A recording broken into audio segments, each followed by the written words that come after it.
Welcome to the Collecting Keys Friday Focus. Hey there. Welcome back to another episode of the Collecting Keys Friday Focus. You got me, Dan Austin, as your host today. And today I want to do a deal case study on a project Mike and I are about to purchase. Last week, we did our first deal case study with Dylan, one of the guys in our Instant Investor group. And we really want to put more of this stuff out there, more of this content, showing and highlighting people in our group winning and sometimes losing on specific deals, especially in this market where a lot of people are talking about sitting on the sidelines or just trying to find their footing of where they can start because they have this analysis paralysis. They don't know what's next. It's not quite laid out in front of them. We want the people that are actually doing deals that in 5 years, everybody's going to look back and say, dang, they're crushing it. And the reason why they're going to be crushing it is because they just kept doing deals and kept working through this awkward, kind of difficult time where most people are in a stalemate with this market. So for today's deal, I wanted to go over one that Mike and I are doing because we have no idea how this one's going to turn out. So I wanted to give the initial numbers as we're purchasing. We'll close on this here in about 3 or 4 days after this episode airs. We'll be actually getting the keys to this property. And then you'll hear Mike and I give updates on the Mike and Dan show on Wednesdays. If you don't listen to those, start listening to them and you'll get updates to this project. And then once we're complete with it, we'll do another Friday focus, another case study on the actual output of this.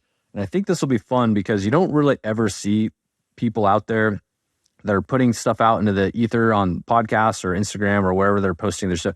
You rarely see people talk about the numbers that they ran initially when they went to buy it and then what the actual numbers were. You always see the end state of it and, high fives or whatever, or you see the beginning stages of it. You never kind of get to watch the whole movie as it plays out. So I want this to be that case. And I'll just jump right into it. This is a property that we're purchasing in Post Falls, Idaho. So a pretty good market. It's just kind of moving along. It's not like really, really bad, but it's not really, really great right now. It's just kind of an average, good, steady market. Nothing to write home about, so to speak. The deal actually came in on a mail lead back in early June, and we hadn't mailed for many months over in that market, many, many months actually, which is why we love direct mail because leads will still trickle in, so you might send out a batch of mail and maybe you get 15, 20, 30 leads off of that mail, but that's just in the 1 month. You still have residuals coming in.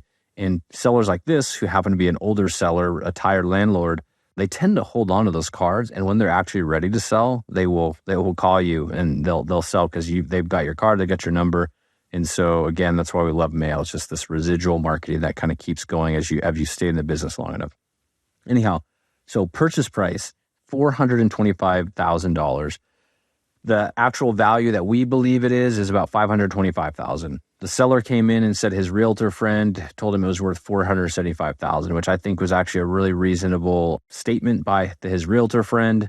He obviously wasn't trying to get a listing and tell him it was worth a pile of money and all that sort of stuff. So I think we were kind of right in there, but the seller knew what he had. It's a newer home. It's a 2005 vinyl village built home in a very good, historically strong market and doesn't need a lot. It has a brand new roof on it, but it's had tenants in it. And the inside needs a little bit of work, paint, carpet probably, and some fixtures. Now, full disclosure, me or Mike have not been in this property. We've seen photos, but we run it just like any other market we're doing, 100% virtual, even when it's in our home market here in Spokane or North Idaho. So I'll probably walk it and shoot some content out there for everybody once we get the keys. But right now I'm just going it off of pictures and it looks like it needs some minor carpet paint type upgrades. Again, roof is new. The exterior looks pretty good. Maybe a little bit of landscaping touch up, but other than that, it's pretty solid. So as we got into negotiations, the seller kind of knew that. He's like, I got a solid property. I don't have to sell it, but I want to sell it.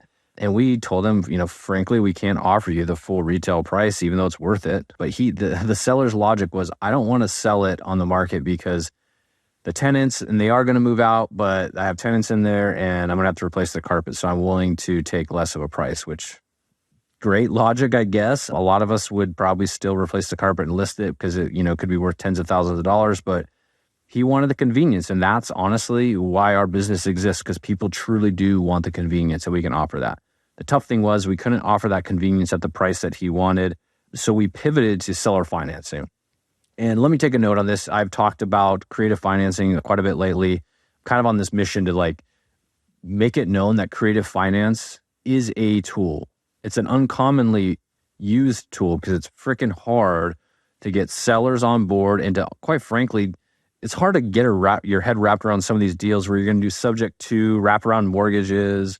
You're going to do all these weird, crazy things just to make a deal. The paperwork trail, you have no idea how it's going to work. You call your title company and they're like, I don't know if this is going to work, right? So it's just like this fine line you're walking on some of these. Again, novations is another one where it's just so complicated. And so for the people out there, and we've had some on the podcast where they're talking about, I make a full business doing subject to, I make a full business doing novations. It's like they're either one in a million or they really don't. And they actually end up leveraging other people's lead sources and bringing it under their umbrella, right? So they teach that, but then they get a piece of profit of everybody's deal. That's typically how these guys are doing it. A lot of it's bullshit. You should know how to do it and you should know how to do it very well. But keep in mind, it's a single tool. Cash offer is still going to always be the best. Seller financing is a close second. And then after that, the more creative you get, the more difficult it is. But a lot of newer investors tend to try to make deals that shouldn't work. They shouldn't work because the seller's unreasonable. They shouldn't work because the numbers are getting crazy. And so they think, well, instead of being a good salesperson, I'll just do some crazy, weird, subject to wraparound deal that makes no sense to anybody. And it just ends up falling apart and wasting everybody's time anyhow. So that's my 2 cents. Let me jump back into this. So we pivoted to seller financing. Why we did that was because the seller had a good asset. We knew he had a good asset. He knew he had a good asset.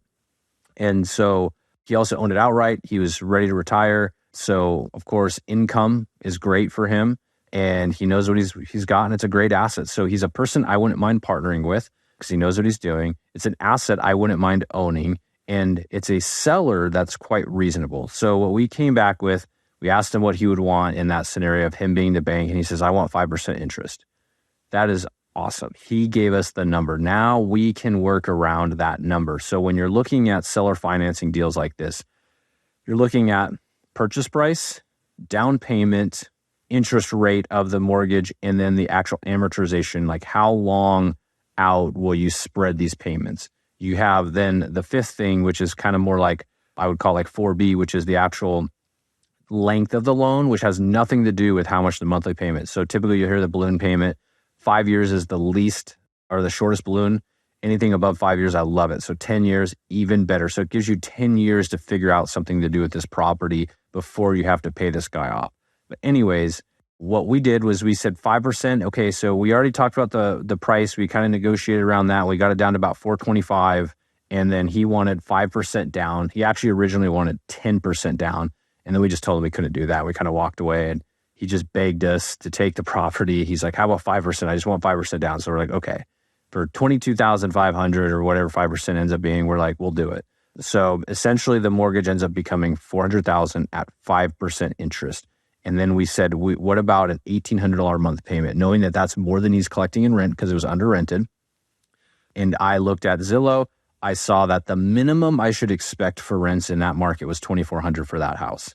And I knew that it could potentially even go up to $3,000 looking at some of the listings.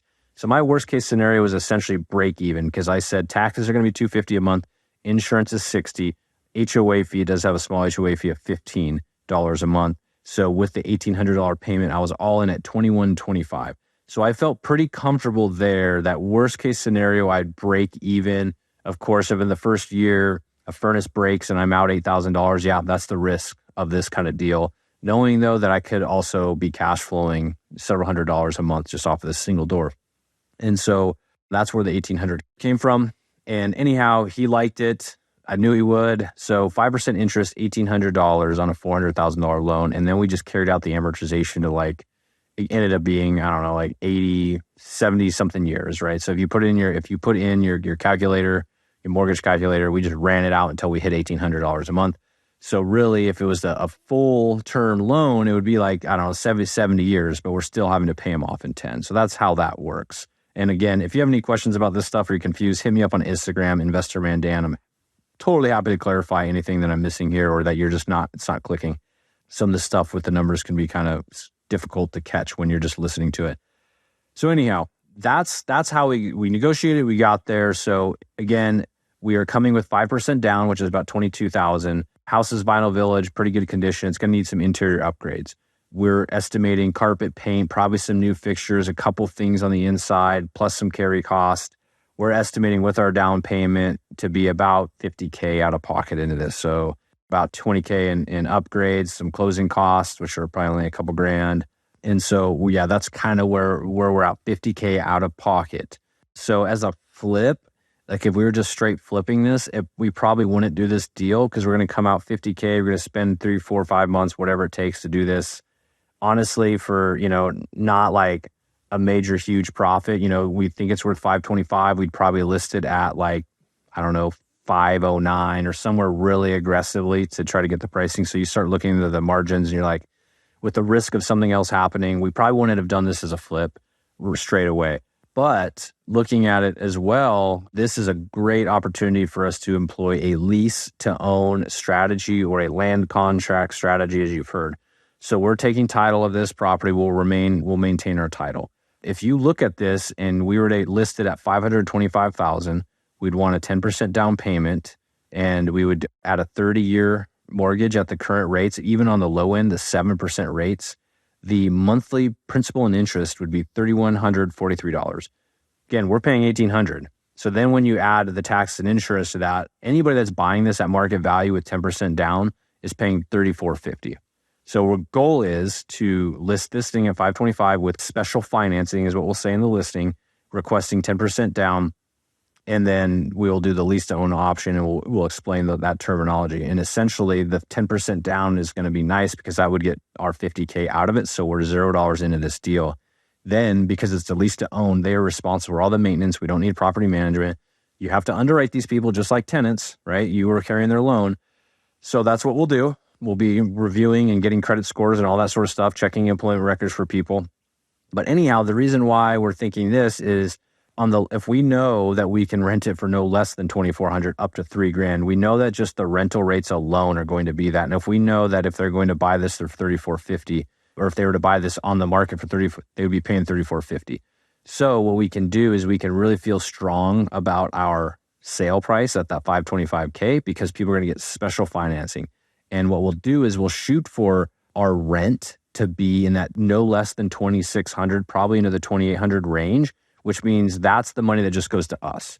And then we'll add a couple $100 to $300, maybe even up to $400 as far as to their principal pay down. You don't have to do that. That's just how Mike and I like to do it.